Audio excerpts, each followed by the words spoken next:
Okay, I'm here now. I'll try to, yeah. So, thank you very much. My name is Riemer. I'm the chair of Business Information Systems at the Sydney University Business School. We're not in STEM, but we educate the translators who have an understanding of both technology and business. So we're trying to bridge that gap. This is why Sydney Uni has a discipline like that in the business school. I also chair the Digital Disruption Research Group, which is an experiment for Sydney Uni, which works quite well. We founded this about 4 years ago, and it's a research group that has about 3/4 membership from industry. So we talk to a lot of people on a regular basis across the city in Sydney. We also run our own little conference, Disrupt Sydney, in September. And we're doing research with businesses on the future of work, on digital disruption. And we've been on this for a while, and we've learned a lot of things. And one of the things I want to share with you today is to think about disruptive change. What makes technology disruptive, essentially? We've heard before, something is unquestionably happening, right? So disruption is an overused word. It's used all the time. It now has become a synonym for things like startups are now disruptors, innovation is now disruption, any change is now disruption. So it's becoming slightly overused, yet we don't really quite understand the key question of what makes new technologies truly disruptive. And that's a phenomenon that we've been studying, and it ties in with what we've heard earlier from Mike Pritis about, and earlier as well, that it is difficult to predict the future and where things are going, right? So we have to engage with this topic. We have to understand what is going on when these changes happen, but it is terribly difficult to understand a disruption when it is unfolding, right? It is by no means that people inside Kodak were all stupid or had their head between their knees, right? They had the technology to make digital photography happen, but they couldn't see it. So why were they not able to see what seems so incredibly inevitable to us now and so crystal clear that, you know, why would they ever miss this, right? So this is the phenomenon that we're studying. Now, you might have heard of disruptive innovation, the theory around that by Clayton Christensen from Harvard Business School. So I want to sort of outline what he thinks, and then I want to go beyond his understanding of how disruptive innovation happens. So he has this story that an industry normally innovates on a certain path, right? It's called sustaining innovation or incremental innovation. It's basically doing a better version of what you're doing now, right? So that's normally how we do innovation. That's normally how we organize innovation inside a business. So what happens when a new entrant comes into an industry is that they usually come with a technology that is inferior to your own incumbent technology.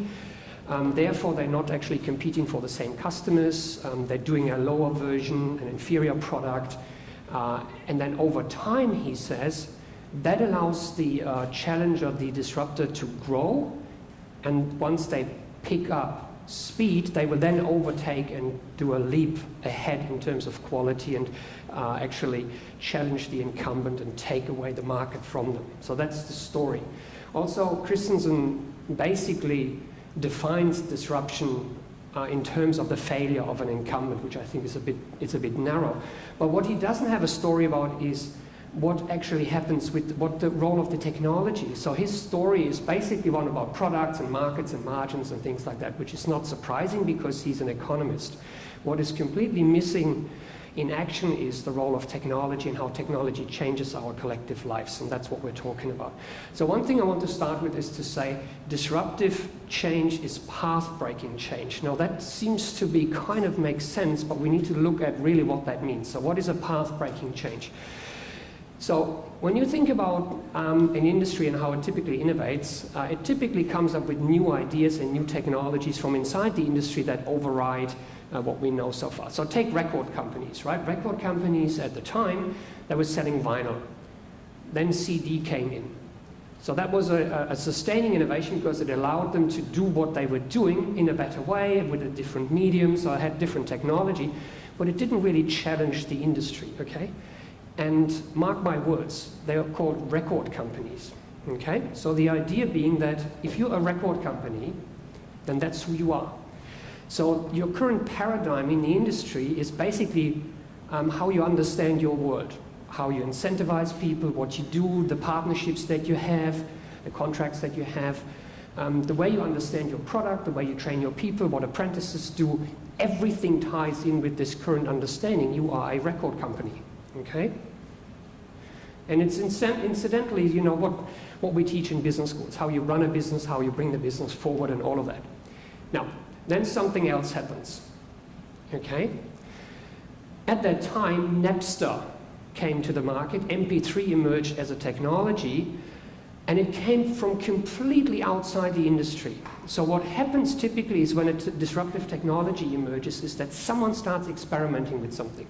They have a hunch, they're following some idea. They just put technology in play.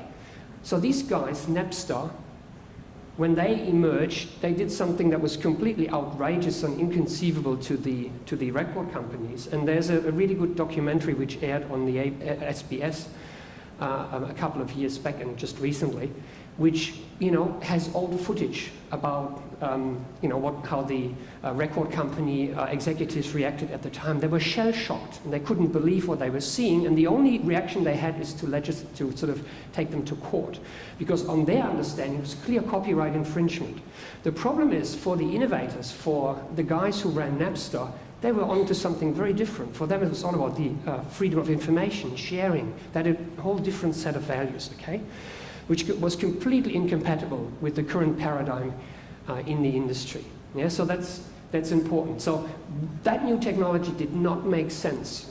It did not make sense to the record companies. They couldn't actually project where this would be, where this would be heading. So the point then is, once people start using this new technology, and it, you know, becomes part of our lives, what happens is what we call disclosing a new world. The entire background understanding of what the industry is about changes. So today, we actually make a distinction between the medium and the content. That distinction just simply didn't exist at the time, right? That's our current understanding. And now we look back and then we talk about how content used to be delivered on vinyl and on CDs, and you had to, you know, schlepp around 6 CDs stacked in your in the boot of your car, right? It was all really cumbersome, okay? Also, when the iPod was announced and you could have 1,000 songs in your pants pocket, right? A lot of people said, who needs that? Right? No one needed that at the time. Some people did, and some people started using it. More people started using it. More and more people started using it, and over time it became normal. Now, the point that Clayton Christensen is missing is not that the technology had become better, because guess what? MP3 is still inferior in terms of sound quality to CDs, right? But it doesn't matter anymore. What matters about music is now that it's mobile, you have instant gratification, you can stream it, you can do lots more things with it. Quality is now for audiophile. You know, we still have people who listen to vinyl. It makes a bit of a renaissance. So it's all fine, right? But the new normal is a very different industry. That industry, if you sort of painted that picture to someone in a record company at that time, they would have believed you, and no one else would have, because we couldn't have projected it, because it did not make sense on the background on which we were operating. So what changes fundamentally is our collective understanding of the industry, of the product, what counts as a product, and then, you know, how you do business. But that understanding had to evolve over time. It doesn't come naturally.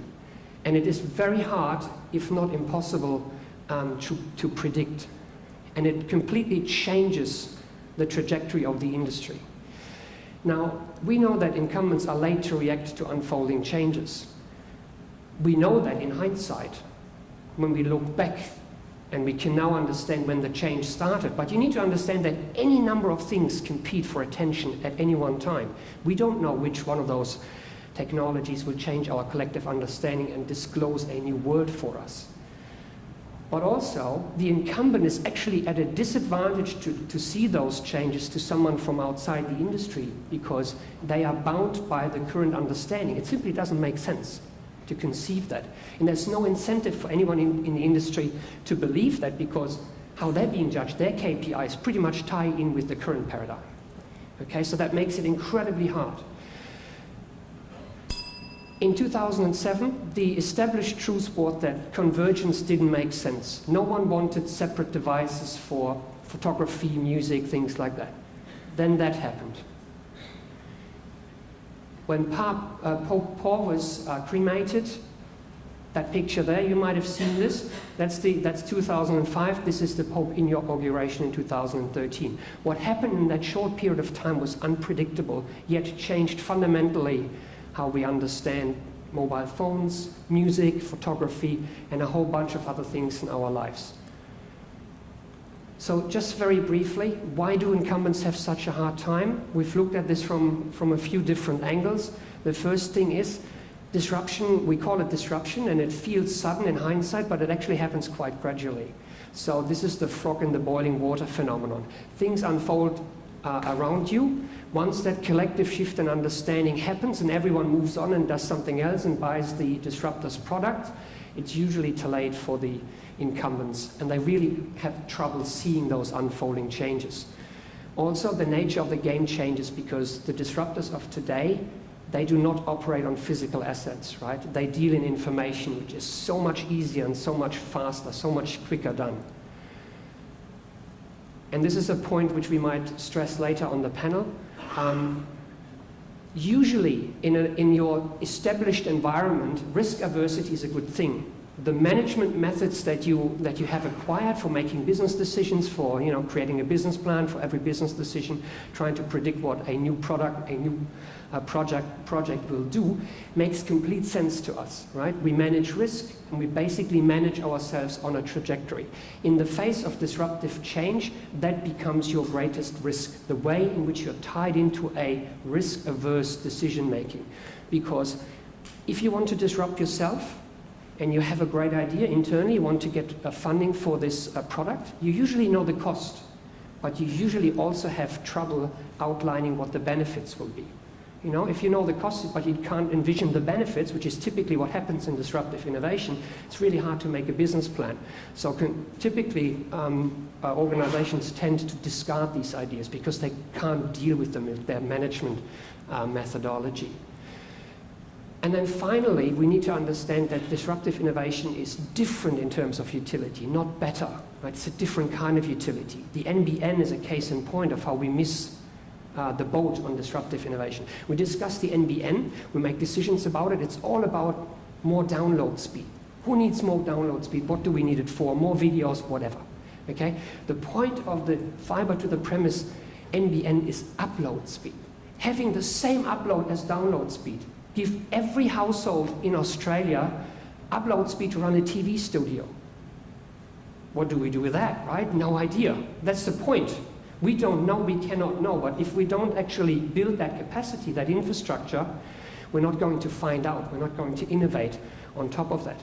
We did a very rigorously done cost-benefit analysis, and we valued the more conservative solution, which is entirely predictable because you cannot envision the benefits of the different solution, and hence it's not invested in, okay? It's entirely a product of the way we make decisions. And then finally, as a consequence, incumbents are later to the game and they're slower to react, so it's a problem of speed. And all of these things together provide a nice acronym, which everything has to have an acronym, or a 2x2, right? You know? And so I call it the virus model, which is kind of what happens, right? A virus creeps in slowly, it infects the system. By the time full-blown disease strikes, it's usually too late. Thank you.